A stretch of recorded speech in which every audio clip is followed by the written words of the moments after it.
नमस्कार, बहुत बहुत स्वागत है आपका आर्य न्यूज में। मैं हूं आपके साथ पल्लवी सिंह। मध्य प्रदेश और छत्तीसगढ़ की खबरों की शुरुआत करेंगे और आपको बता दें कि एक बड़ी खबर इस वक्त की आपको बताते चलें कि केदारनाथ में मौसम साफ होने के बाद अब केदारनाथ यात्रा की तैयारियां जोरों शोरों से शुरू कर दी गई हैं। ऐसे में रास्तों से बर्फ हटाई जा रही है और सड़क को खोलने का काम किया जा रहा है। बताया जा रहा है कि पिछले महीने ताजा बर्फबारी के कारण यात्रा की तैयारियों में बाधा आ गई थी और ऐसे में मौसम के साफ होने के बाद से ये तैयारियां और तेज कर दी गई हैं। जानकारी के अनुसार केदारनाथ धाम के कपाट अब 25 अप्रैल को खोले जा सकेंगे और ऐसे में अब यात्रा शुरू होने के लिए केवल कुछ ही दिन बचे हैं। समय की कमी और मौसम में बदलाव को देखते हुए रास्तों को खोलने का काम फिर से एक बार शुरू किया गया है। और आपको बता दें कि टूटी हुई रेलिंग, पेयजल स्टैंड पोस्ट, हैंडपंप और पेयजल लाइनों की मरम्मत का कार्य भी प्रगति पर है। ताजा तस्वीरों के अनुसार मौसम पहले से काफी ज्यादा साफ बताया जा रहा है और ऐसे में बर्फबारी से ढके रास्तों को साफ किया जा रहा है। इसके लिए बुलडोजर का इस्तेमाल है और आपको बता दें कि बड़े बड़े बर्फ को आसानी से हटाने के लिए बुलडोजर का इस्तेमाल किया जा रहा है।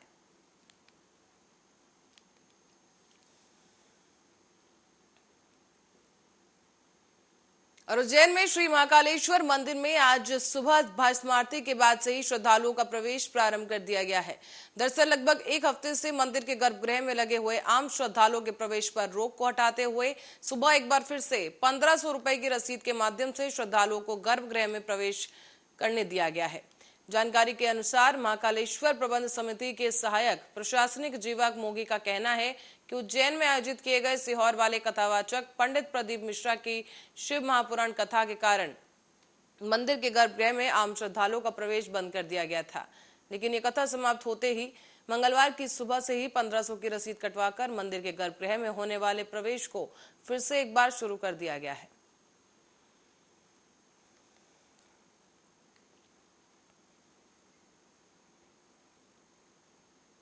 और अब एक और बड़ी खबर आपको बता दें कि हाँ, क्यूआर कोड को स्कैन करते ही महाकाल मंदिर में दर्शन किए जा सकेंगे।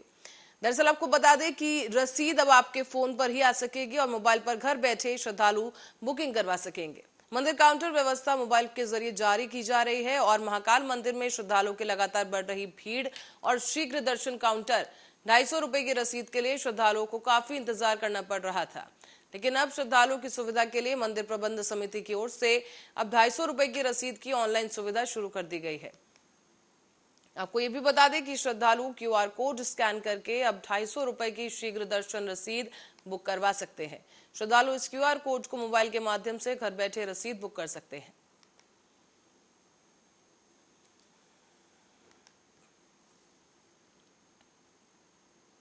इस बीच चिकित्सा शिक्षा मंत्री विश्वास कैलाश सारंग ने कैबिनेट के फैसलों की जानकारी देते हुए कहा है कि मध्य प्रदेश राज्य मिलेट्स मिशन की स्थापना को कैबिनेट ने मंजूरी दे दी है, यानी कि अब मोटे अनाज के प्रचार और प्रसार, उत्पादन और उपयोग पर जोर दिया जाएगा। साथ ही मोटे अनाज के बीज पर 80% सब्सिडी मिलेगी और किसानों का प्रशिक्षण किया जाएगा। सुप्रीम कोर्ट ने विगत दिनों एक निर्णय दिया था कि ट्रांसजेंडर जो समुदाय है उसको भी पिछड़ा वर्ग में शामिल किया जाए। आज मंत्रिपरिषद ने यह निर्णय लिया है कि मध्य प्रदेश पिछड़ा वर्ग की सूची के क्रमांक 93 के उपरांत क्रमांक 94 में ट्रांसजेंडर को भी सम्मिलित किया जाए। टिटोली डिस्ट्रीब्यूटरी परियोजना के पुनरीक्षित प्रशासकीय स्वीकृति भी आज के मंत्रिपरिषद में दिया गया है। आज का दिन भी मध्य प्रदेश के इतिहास में अभी तक के सबसे बड़े इन्वेस्टमेंट के रूप में स्थापित हो रहा है। मुझे बताते हुए बहुत प्रसन्नता है कि आज मध्य प्रदेश की हमारी निवेश संवर्धन सब कमेटी जो कैबिनेट की है, उसकी बैठक में माननीय मुख्यमंत्री जी की अध्यक्षता में यह निर्णय लिया गया है कि हम मैसर्स भारत पेट्रोलियम कॉर्पोरेशन को मध्य प्रदेश में अभी तक के सबसे बड़े इन्वेस्टमेंट के लिए। मध्य प्रदेश सरकार के दिशा निर्देश अनुसार बैरसिया सिविल अस्पताल में कोरोना संक्रमण को देखते हुए 50 बिस्तर की व्यवस्था कर दी गई है, यानी कि अगर कोरोना के कोई लक्षण पाए जाने पर मरीज हैं तो उसका इलाज बैरसिया के सिविल अस्पताल में किया जाएगा। ब्लॉक मेडिकल अधिकारी डॉक्टर पुष्पा गुरु ने बताया है कि यहां पर अलग से 50 बिस्तरों की सेट की व्यवस्था की गई है। साथ ही में ऑक्सीजन, इमरजेंसी किट, वेंटिलेटर की व्यवस्था भी है, लेकिन अभी यहां कोई मरीज एडमिट नहीं है। हालांकि सभी डॉक्टरों के साथ बैठक की गई और कोरोना संक्रमण के बचाव के लिए दिशा निर्देश दिए गए हैं।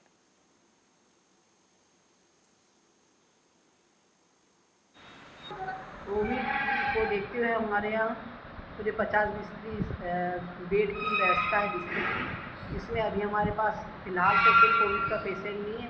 बाकी इमरजेंसी किट के हिसाब से ऑक्सीजन सप्लाई और साथ में इमरजेंसी किट जो वेंटिलेटर सहित पूरी व्यवस्था रखी गई है। कितने बिस्तरी है अपने? 50।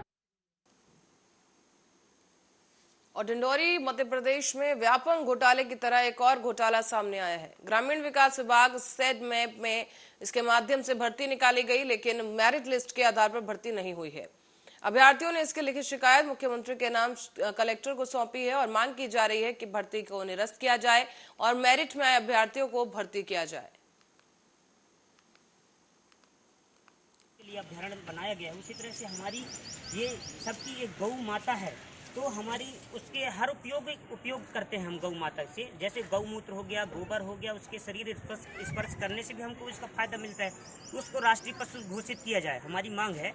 और भारत देश के प्रत्येक जिले में एक गौ अभ्यारण्य बनाया जाए, जिससे लोग वहाँ पर उनकी सेवा कर सकें। गौ जो इधर उधर चरते हैं एक्सीडेंट के माध्यम से। और अब शिवपुरी की ओर रुख करेंगे, जहां से खबर है कि शिवपुरी नगर पालिका परिषद में परिषद की बैठक के दौरान हंगामा हुआ है और हंगामा होने से कांग्रेसी पार्षदों ने बैठक का बहिष्कार कर दिया और 20 मिनट के अंदर ही ये तमाम परिषद से बाहर निकल गए। इसके साथ ही आपको बता दें कि सीएमओ और नगर पालिका अध्यक्ष के खिलाफ मुर्दाबाद के नारे लगाए गए। बताया जा रहा है कि नगर पालिका परिषद के भवन में आयोजित की गई परिषद में 14 बिंदुओं को लेकर बैठक होनी थी, लेकिन बैठक शुरू होने से पहले ही पार्षदों ने हंगामा शुरू कर दिया, जैसे कि तस्वीरों में भी देखा जा सकता है। यहाँ पार्षदों का कहना था कि जो कार्य पिछली परिषद की बैठक में मंजूर हुए थे वो अभी तक पूरे नहीं किए गए और इसी वजह से वार्डों में अंधेरा पसरा हुआ है। खराब पड़ी स्ट्रीट लाइटों को अभी तक नहीं सुधारा गया, नालियां भी बन रही हैं और कई नालियां ऐसी हैं जो अभी भी अधूरी पड़ी हैं, सड़कें खुदी हुई हैं और जो अभी तक बनी नहीं है। और आज हमको पार्षद बने हुए 8 महीने हो गए हैं, लेकिन वार्डों में विकास नहीं करवा पा रहे हैं। हमारा ये कारण है कि अभी 1, 2, 3, चौथी परिषद है। इसी तरह परिषद हवाई जहाज की तरह उड़ाई जा रही है, जमीन पर कुछ भी नहीं है। आधारभूत जो बेसिकली हमारी वो है वो नहीं हो रही। ये लोग कभी बाढ़ में चक्कर नहीं लगाते, कभी पूछते नहीं है और बारिश आने वाली। और शिवपुरी पुलिस अधीक्षक रघुवंश सिंह भदौरिया के द्वारा अवैध मादक पदार्थ रखने और विक्रय करने वालों के खिलाफ कार्रवाई सामने आई है। आपको ये बता दें कि आदेश पर खनिया थाना प्रभारी ने एक आरोपी को कब्जे में लिया है और इस आरोपी के पास से 700 ग्राम सूखा गांजा बरामद किया गया। इसकी अंतर्राष्ट्रीय कीमत बाजार में 40,000 रुपए बताई जा रही है और आरोपी के खिलाफ एनडीपीएस एक्ट के तहत मामला दर्ज कर उसके साथियों की पूछताछ की जा रही है। कल शाम को मुखर्जी द्वारा सूचना प्राप्त हुई कि आनंद सिंह चौहान निवासी एरावनी का अपने कब्जे में अवैध रूप से गांजा रखे हुए है तथा गूडर में वेयर हाउस के पास में बिक्री कर रहा है। उक्त सूचना पर से दबिश दी गई तो आरोपी के कब्जे से 700 ग्राम गांजा मिला था। उसके विरुद्ध एनडीपीएस और पिपरिया में मंगलवार थाना पुलिस ने आईपीएल क्रिकेट पर सट्टा खिलाने वाले 2 आरोपियों को गिरफ्तार किया है। आपको बता दें इन दोनों पर ही सट्टा एक्ट के तहत कार्रवाई की गई और इस दौरान मोबाइल और नकदी जब्त कर ली गई है। दरअसल आईपीएल क्रिकेट गुजरात टाइटंस और कोलकाता नाइट राइडर्स के मैच के बीच रनों पर रुपए की हार जीत का खेल खेला जा रहा था, जहां पुलिस ने छापेमारी कर भंडाफोड़ किया है।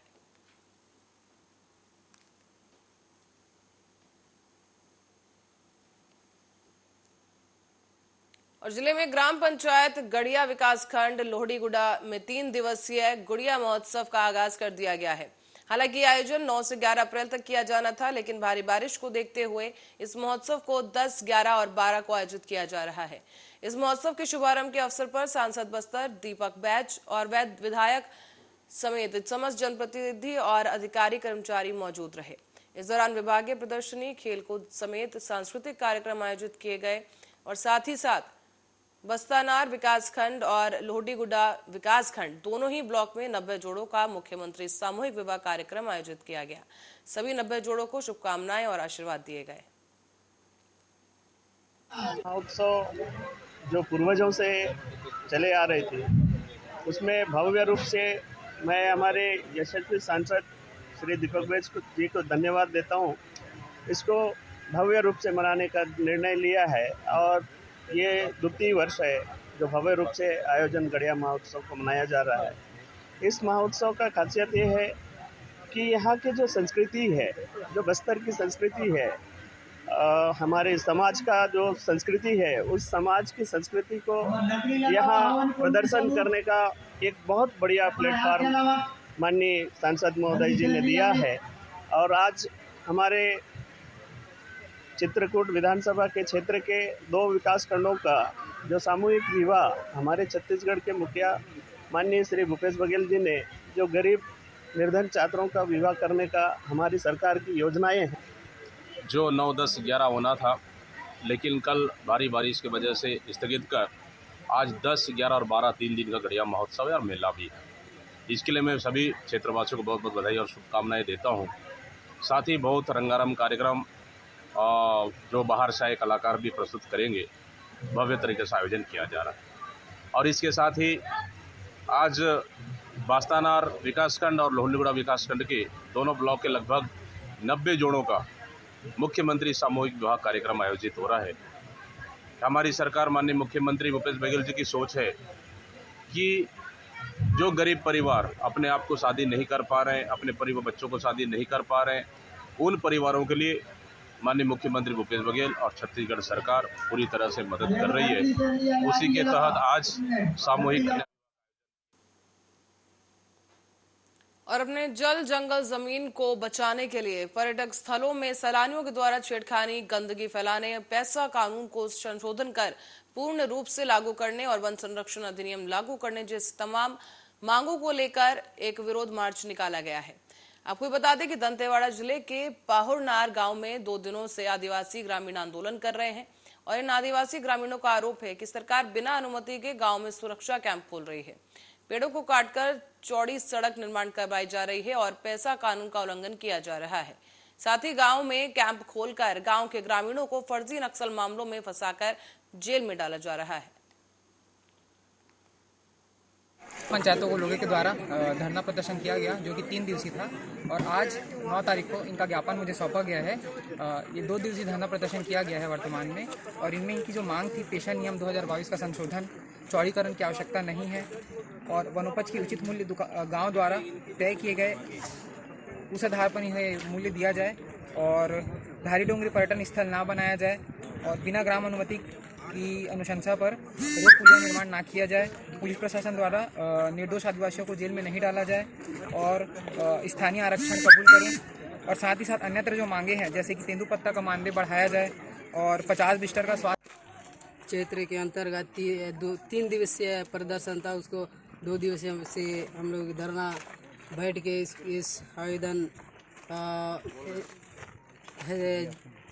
अनुभागीय अधिकारी से हम लोग ज्ञापन सौंप रहे हैं कि हमारा मांग ये है कि जैसे पैसा कानून 2022 संशोधन को हो जाए, उसके बाद चौड़ीकरण आवश्यकता नहीं है और वनोपज की उचित मूल्य गांव द्वारा ही तय किया जाए। जैसे हमारे लोग को महुआ या तेंदुपत्ता के रेट से ही हम लोग ज़िंदगी जीते हैं, इस पर शासन में तेंदुपत्ता का रेट बढ़ाया जाए तो ताकि ग्रामीण परेशान ना हो जाएंगे। उसके बाद बिना ग्राम सभा की अनुमति से जो हमारे पास कैंप हो चाहे ये पुलिया लाने का ना हो जाए कि ये ग्राम सभा होने से जो गांव के गणराज्य के लोग सियान सजान से बात करके ही ये खोला जाए। उसकी तो सरकार तो चाहती है कि सब ग्रामों में रोड बने, तो आप लोग किस लिए विरोध कर रहे हैं? रोड के लिए हम लोग उतना विरोध नहीं करते हैं क्योंकि हमें भी अस्पताल तक जाने के लिए रोड चाहिए कि कम से कम चौड़ीकरण ना हो जाए कि अपना जहां स्वास्थ्य केंद्र तक जाने के लायक रोड बने। हम लोग यही चाहते हैं। रोड नहीं बनेगी तो अस्पताल नहीं बनेगी, तो कैसे करेंगे? सामान ले जाने के लिए भी तो रोड की आवश्यकता होती है। अपना जिम्मेदार रहेगा कि मेन मुद्दा ऐसे है क्योंकि रोड सबसे बड़ा नहीं बनना चाहिए, क्योंकि हम लोगों का जंगल जमीन पूरा रोड बड़ा रोड में नुकसान होते जाता है। इसी वजह से हम लोग विरोधी है रोड का वजह से। हम लोगों का जंगल जमीन बचना चाहिए। तो इसमें लिखा है डारा डोंगरी, जो आप इसको लेके भी आंदोलन रहते हैं क्या? जी जी। तो क्या कारण है उसको लेके? क्योंकि हम लोगों का अंधावाड़ा जल पर्वत में बाहर के लोग आते हैं और पूरा गंदा करके जाते हैं। हम लोगों का जो सुरक्षा अच्छा जगह है उसको पूरा गंदा करके जाते हैं। इसी वजह से हम लोग वहाँ का पानी पीते हैं। हमेशा हम लोग वहाँ से आने वाला पानी को यूज करते हो तुम? हाँ, उन्हीं का पानी को यूज करते हैं। सुबह से डूब के मतलब पानी। और बढ़ते अगली खबर की ओर। सूरजपुर विश्व हिंदू परिषद, बजरंग दल और समस्त हिंदू संगठनों के द्वारा छत्तीसगढ़ बंद करने का प्रवेश आह्वान किया गया है। आपको ये बता दें कि भारतीय जनता पार्टी, युवा मोर्चा, बजरंग दल, विश्व हिंदू परिषद, शिवसेना, साहू समाज, अखिल भारतीय विद्यार्थी परिषद, गौ सेवा दल जैसे कई हिंदू संगठनों के सैकड़ों युवा इस वक्त धरना दे रहे हैं। और आपको बताते चले कि संयुक्त रूप से एक साथ जिला मुख्यालय पर ये लोग इकट्ठा हुए और शहर के सभी प्रमुख मार्गों और चौक चौराहों पर पैदल और मोटरसाइकिल के साथ मार्च करते हुए व्यावसायिक प्रतिष्ठानों को बंद करने का आग्रह किया गया है। सभी दुकानों के शटर गिरा दिए गए हैं और छत्तीसगढ़ बंद का असर जिला मुख्यालय सूरजपुर में व्यापक रूप से देखने को मिल रहा है।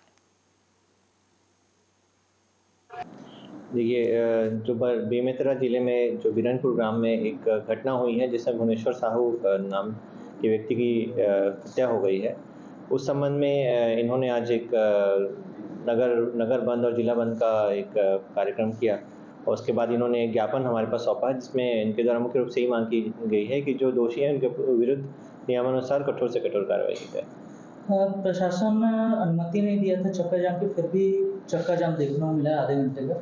क्या प्रशासन इस ओर कोई कड़ी कार्रवाई करे? क्या एफआईआर की बात आ रही है? जी, निश्चित रूप से इसमें हम लोग अपने वरिष्ठ अधिकारीगण से पहले विगत दिनों साजा विधानसभा क्षेत्र के अंतर्गत हमारे एक हिंदू समाज के भुवनेश्वर साहू जो युवा कार्यकर्ता था और उसकी नृशंस हत्या कर दी गई। ये मॉब लिंचिंग का मामला था और मुस्लिम समाज ने घेर करके मारा उसको और जान उसका समाप्त कर दी। और इस प्रकार की घटनाएं लगातार हो रही हैं। जो मुझे जानकारी है ये घटना लव जिहाद का मामला था। कई हमारी समाज की जो बहनें हैं, हमारे हिंदू समाज की बहनें हैं, उनको फंसाने का, लव जिहाद में फंसाने का काम मुस्लिम समाज के द्वारा किया जा रहा है। जहाँ जहाँ इनकी संख्या बढ़ रही है वहाँ घटनाएं बढ़ रही और इस घटना की हम कड़े शब्दों में निंदा करते हैं। और ये हमारा विश्व हिंदू परिषद छत्तीसगढ़ और बजरंग दल के द्वारा छत्तीसगढ़ बंद का आह्वान, सूरजपुर बंद का आह्वान, सरगुजा संभाग बंद का आह्वान किया गया था। भारतीय जनता पार्टी प्रदेश नेतृत्व ने पूर्ण समर्थन दिया है और साथ में छत्तीसगढ़ चेंबर ऑफ कॉमर्स ने, कैंट ने, विभिन्न व्यापारिक संगठनों ने, समाज के लोगों ने स्वस्फूर्त समर्थन दिया है। आज हमारा सूरजपुर जिला पूरा बंद रहा, सभी दुकानें बंद रही और इसके लिए मैं सारे व्यापारिक संस्थानों को, सभी सामाजिक संगठनों को बहुत बहुत धन्यवाद देता हूं। और इनके विश्व हिंदू परिषद के बजरंग दल के समर्थन में हम लोग यहाँ खड़े थे। और ये घटनाएं जो लगातार हो रही हैं, इसका यदि शासन ने रोक नहीं लगाया और ये प्रदेश की सरकार और शासन प्रशासन के लोग तुष्टीकरण की राजनीति करते रहे।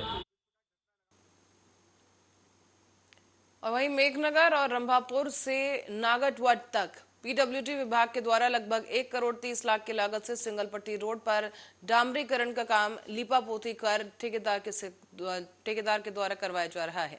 जबकि क्षेत्र के लोगों को उम्मीद ये थी कि इस रोड का जो निर्माण है वो बेहतर तरीके से करवाया जाएगा, लेकिन आपको बता दें कि रोड का जो निर्माण है वो काफी खराब सामग्री से किया जा रहा है। वाहनों को भारी समस्या हो रही है और आपको बता दें कि वाहनों का भारी दबाव होने से रोड का चौड़ीकरण ठीक से नहीं किया जा रहा है। आपको ये भी बता दें कि इसी रोड पर पिछले साल कई दुर्घटनाएं हुई, 7 से 8 लोग इसमें शिकार हुए हैं और फिर भी शासन प्रशासन की तरफ से इस पर कोई ध्यान नहीं दिया जा रहा है।